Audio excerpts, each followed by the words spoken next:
Fala pessoal do canal, tá começando aqui mais um Crise nas Infinitas Barbas pra gente finalmente falar desse cara aqui, Ken Parker. Sim, o aguardado relançamento da coleção Ken Parker, agora pela editora Mitos, chega num formato muito legal, prometendo trazer toda a coleção, a extensa coleção com todas as histórias da brilhante dupla de Giancarlo Berardi e Ivo Milazzo, tá? Material sensacional, começou a ser publicado nos anos 70 pela editora Sérgio Bonelli, depois o material se tornou até independente e tal, e é um dos maiores faroestes dos quadrinhos de todos os tempos. E esse autor genial que é o Giancarlo Berardi, depois dessa obra espetacular, viria a fazer nada mais nada menos que uma outra obra totalmente espetacular e transcendental do mundo dos quadrinhos, né? Que é a Júlia. E Júlia talvez seja até um sucesso ainda maior, devido à longevidade, à quantidade de números que Júlia já tem, uma publicação totalmente fora de série. Mas o que importa aqui é que a gente tem realmente um quadrinho totalmente diferente. A editora Mitos está lançando esses volumes que tem em média 200 páginas, capa dura, tem um formato mais ou menos um pouco maior do que um formato italiano. Deixa eu pegar aqui uma edição do Tex Grandes Aventuras, tá? Ele é maior do que um Tex Grandes Aventuras, beleza? Então ele é um pouco maior do que um Tex Grandes Aventuras, mas tem um padrão parecido. É capa dura, aqui dentro nós temos as 200 páginas, essa edição aqui, por exemplo, tem 204 páginas. Todas em preto e branco, mas no papel offset de boa gramatura, trazendo sempre duas historinhas fechadas do personagem. A coleção com 50 volumes vai trazer todo o material que foi publicado ao longo de mais de 20 anos e que depois teve uma história para concluir todo esse material que saiu nos anos 2000. Tá? Então, acompanhando tudo, você vai ter um material totalmente fechado e totalmente diferenciado. Tá? Cara, isso aqui é uma obra genial, um negócio diferente, mesmo pra você que torce o nariz um pouco pro gênero do faroeste, fala, pô, já vi uns Tex e tal, e não curtiu tanto. Cara, nesse primeiro volume já dá pra ver que a pegada é diferente. Faroeste é um gênero muito amplo, que dá pra ser explorado de muitas formas, é só você ver os filmes, a quantidade de filmes diferentes, gêneros diferentes que existem dentro dos filmes, nos quadrinhos também. E o que o Berardi fez aqui é realmente algo diferenciado. O Berardi, a gente já pode ver que ele trabalha de maneira diferenciada. Para quem acompanha a série Júlia, já dá pra ver que ele gosta de botar muita humanidade, realismo nos personagens e nas situações, e trabalhar aquilo de uma maneira bem coerente e com muita pesquisa sobre o que ele está fazendo. Aqui também existe pesquisa, aqui também existe realidade. Eu acho que esse é o primeiro grande ponto de diferença do Ken Parker para o Tex. Tex tem algum tipo de realidade? Tem, lógico que tem. A gente não vê sempre situações completamente surreais dentro do mundo de Tex. Mas aqui, desde a primeira história, você sente que esse mundo é mais real. Você sente que aqui existe um tom diferente para as histórias. Tem algo que não é igual ao aventuresco simples e puro do Tex, tá? Aqui nós temos um personagem que desde o início se mostra uma personalidade um pouco diferente, e a própria condução da história e os outros personagens envoltos nela, eles são um pouco diferentes do que a gente vê, por exemplo, no Tex. A comparação é óbvia, é rápida, é fácil, não tem jeito. É o outro grande faroeste que a gente tem para comparar nesse momento, é o Tex. Uma outra diferença, assim, que talvez seja a diferença mais gritante, é a passagem de tempo. Em Ken Parker a gente tem uma passagem de tempo. Desde a primeira história, na primeira página já te diz que dia que está se passando aquilo, de que mês e que ano, e a gente continua avançando ao longo da primeira história com aquilo, e ao longo das edições, com o passar do tempo, isso vai ser uma tônica da história. O tempo vai passar para o Ken Parker, e a gente vai acompanhar isso, e isso vai influenciar diretamente na vida dele. Tá? Então, realmente, um material que tem algumas diferenças já desde cara. Assim que você abre a revista, você já repara nessa diferença de tem algo aqui que não é igual ao Tex, tá? O Berardi, junto com o Milazzo, criaram esse material em 1974, baseado num filme do Robert Redford. Sim, aquele filme do meme, cara. Aquele meme do cara barbudo e tudo mais. Eu não fazia ideia de que filme era esse e ainda não consegui assistir. Mas agora eu tô doido pra assistir. Então, é Quando Explode a Vingança, um filme dos anos 70, que tinha lá aquele cara... Tá aparecendo aqui a foto dele, né? Tá? Tem o Robert Redford, barbudão lá e tal, literalmente o cara do meme. E a ideia era justamente mostrar um faroeste, quando eles bolaram a ideia, era justamente mostrar um faroeste num ritmo diferente. Não um faroeste simplesmente no deserto lá do Texas e tudo mais. Vamos pegar um outro um outro ponto daquele momento do tempo, daquele estilo de vida tão brutal, com pessoas que tinham que fazer às vezes coisas bem drásticas para sobreviver. Vamos pegar esse momento do tempo e vamos pegar esse cara em outro local. Porque o Velho Oeste, o Faroeste, não é simplesmente só o desertão lá, aquela areia, aquele calor enorme. Também tem uma parte gelada. Tem os homens das montanhas que tinham que sobreviver com caça e ter todo um conhecimento de como viver daquela forma, tá? Então a gente já começa uma grande diferença aí. A gente sai daquele cara no meio do deserto ali para ir para um cara das montanhas. O Ken Parker é um cara das montanhas. E essa ideia agradou tanto a Serge Bonega, a editora agradou tanto a Serge Bonega, que eles resolveram fazer... Não, isso vai virar uma série. A partir dali o material se desenvolveu, levemente inspirado lá no filme, e foi se desenrolando numa série que virou um sucesso absurdo. A barba saiu, o cara virou o Robert Redford da mesma forma, e dali pra frente Ken Parker, ou Rifle Comprido, ou sei lá que outros nomes ele vai adotar ao longo desse material, foi se tornando um personagem totalmente lendário do mundo dos quadrinhos por quase 2 décadas, tá? E tá aí até hoje. Aqui no Brasil ele já foi publicado por várias editoras. Quando a Mythos anunciou, eu fiz um guia explicando tudo, onde foi lançado aqui no Brasil, todas as edições e tudo mais. Passou por várias editoras, inclusive pela própria Mythos. E ultimamente estava saindo pelo Clube das HQs. Acho que inclusive tem até uma outra edição para sair agora. Mas o que importa é a coleção da Mythos agora, que é o que a gente quer. Ao preço de R$ 69,90 você leva cada um desses volumes. Lógico que sempre tem aquelas promoções bacanas da Mythos. Tem a pré-venda com desconto. Tem alguma promo no site do Submarino. Submarino também talvez tenha. Mas tem alguma promoção na Amazon que você consegue comprar esses materiais com preço bacana. Atualmente a gente tem a pré-venda do volume 5, já tem 4 volumes lançados, tá? Eu tô com o volume 3 aqui, que é importante a gente falar dele, que a gente vai falar daqui a pouco, embora eu não tenha lido, tá? Mas o que importa, vamos começar do número 1. Aqui nessa primeira edição a gente tem 2 histórias, tá? A gente tem as histórias Rifle Comprido e... deixa eu ver o nome da outra. A outra é Mindtal, se eu não me engano. Mindtal, tá? São 2 histórias que vão começar a apresentar um pouco do personagem e desse universo que ele vive. Como falei pra vocês, a gente está muito longe do Tex, tá? A gente tem, sim, bandidos, a gente tem tiroteio, a gente tem um faroeste. Mas a gente está mais próximo de Júlia. Aqui a gente sente uma humanidade maior nos personagens, a gente tem uma construção bem diferente do mundo, da forma como a aventura se desenrola, da forma como esse personagem vive dentro desse mundo, diferente do Tex, que é talvez muito mais preto no branco, tá? A galera que ama e tudo mais. Eu também gosto do Tex, cara, ele tá aqui atrás em algum lugar, tem as aventuras aqui que eu mostrei, mas o Tex é muito mais aquele super mocinho, porra, com uma moral inquestionável e tudo mais. Aqui talvez as coisas sigam por um outro caminho. Tô totalmente novato, tá? Tô dando a experiência de alguém que saiu o volume 1 até agora. O negócio já parece diferente.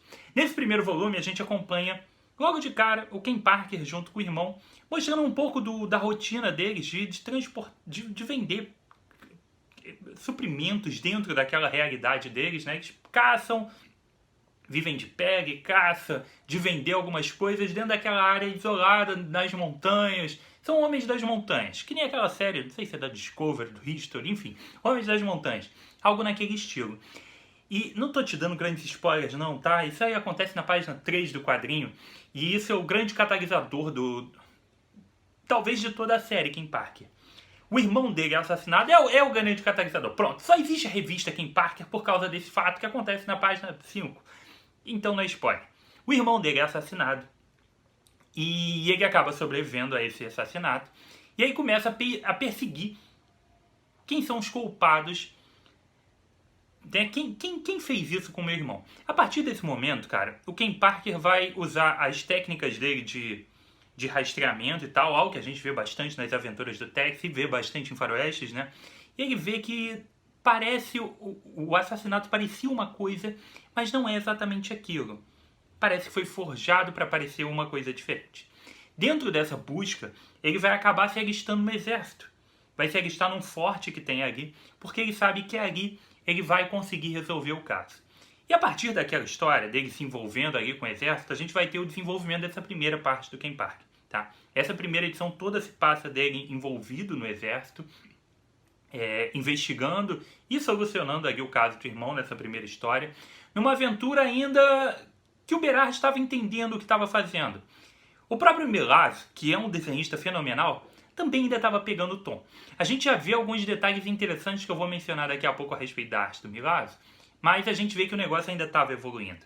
Já o roteiro tem um ritmo muito normal, digamos assim, de uma aventura do Tex, tá? Ele tá ali investigando alguma coisa, tem essa pequena essência de alguma coisa diferente. Você vê que sabe que não tá lendo o Tex. Você sabe que tem algum tom de realismo diferente. Você sente os personagens agindo de maneiras um pouco diferentes ali no desenrolar da história. Essa história vai envolver não só os assassinos do irmão dele, mas também vai envolver todo um conflito com indígenas e tudo mais, numa aventura que é bem legal, tá? E a história flui de maneira interessante, com uma arte boa, ainda confusa, tá? Milazzo, nessa primeira edição, tá com uma arte meio confusa, obviamente é muito boa, mas é uma arte que às vezes você fica meio confuso com algumas... quem são os personagens e tudo mais, mas isso já muda muito. Do volume 2 você já tem uma grande diferença, tá? Uma coisa que se destaca bastante na arte do Milazzo é as sequências de ação que ele faz. Ele faz umas coisas muito boas e isso melhora muito já no volume 2. Ele cria uns closes quando o cara toma um soco. Geralmente quando rola um combate corpo a corpo, ele cria umas sequências muito boas.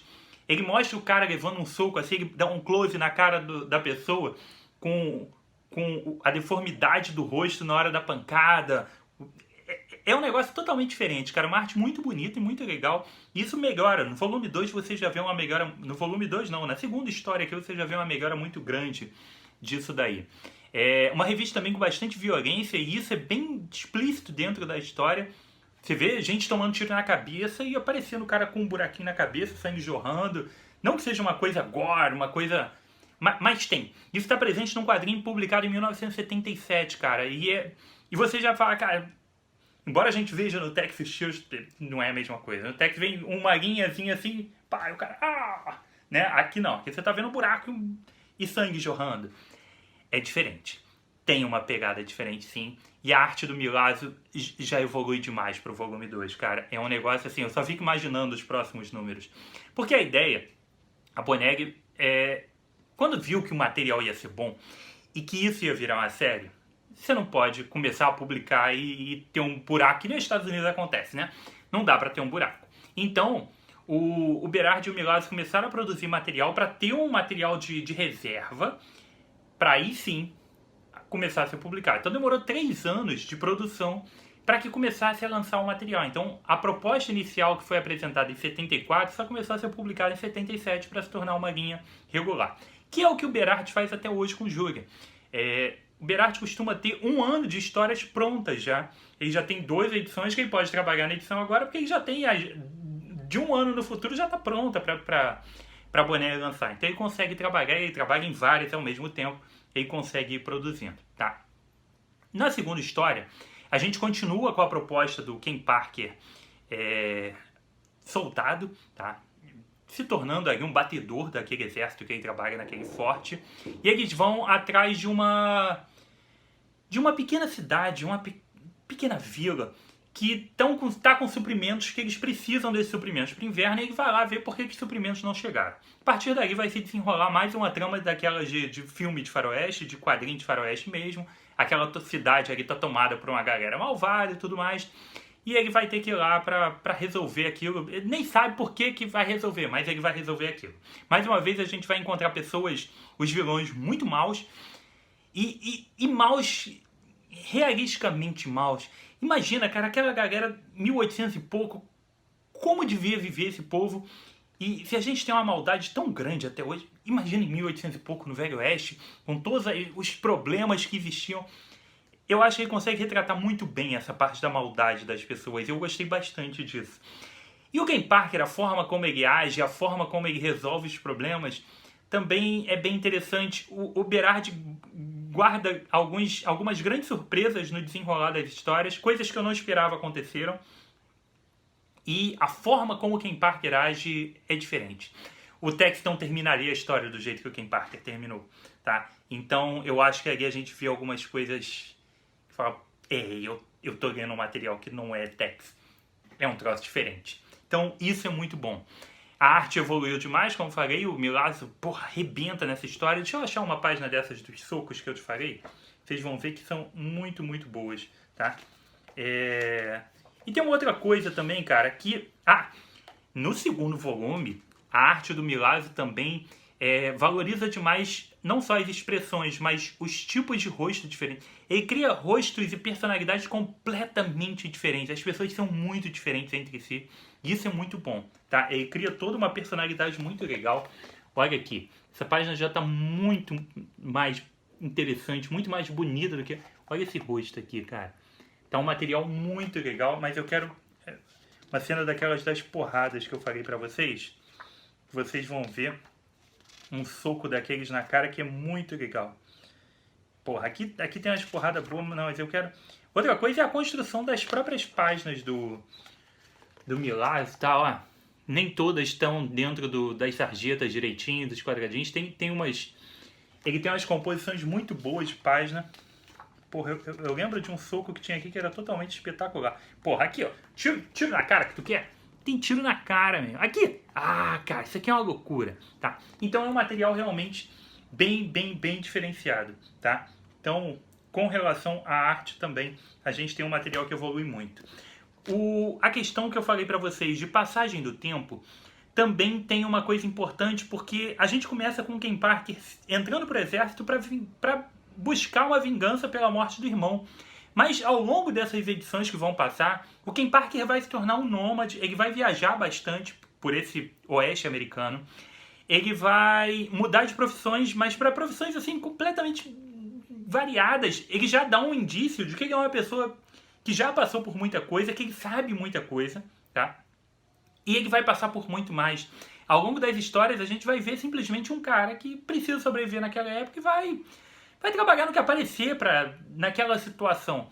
Então, aqui atrás a gente já tem um pequeno indício, tá? De que o Ken Parker, cara, ele chega a ser lutador de boxe, fazendeiro, xerife, ator shakespeariano, escritor, presidiário, enfim. Ele vai passar por tanta coisa e é totalmente cabível e plausível, tá? Ele tá a gente agora, a gente para sobreviver na cidade agora, no ambiente urbano atual. Se a gente ficar desempregado, a gente vai lá, arruma um outro emprego, mesmo que não seja o nosso emprego, mas a gente está precisando de uma grana, então a gente se reinventa. Então imagina aquela época, o cara se reinventava muito mais. Esse desenrolar do tempo e esse homem mudando tanto, dizem que tem histórias que são muito mais cinzas do que o preto no branco, e essa variação do personagem são muito maiores, e isso me deixa extremamente curioso para o futuro. Promete demais, tá? E uma outra coisa. Se você pegar esse material aqui e, por acaso, não achar que é tudo que está sendo falado, eu já achei um material muito bom, tá? Achei essa edição aqui, porra, muito legal. Falei, cara, eu tô lendo um negócio realmente diferente.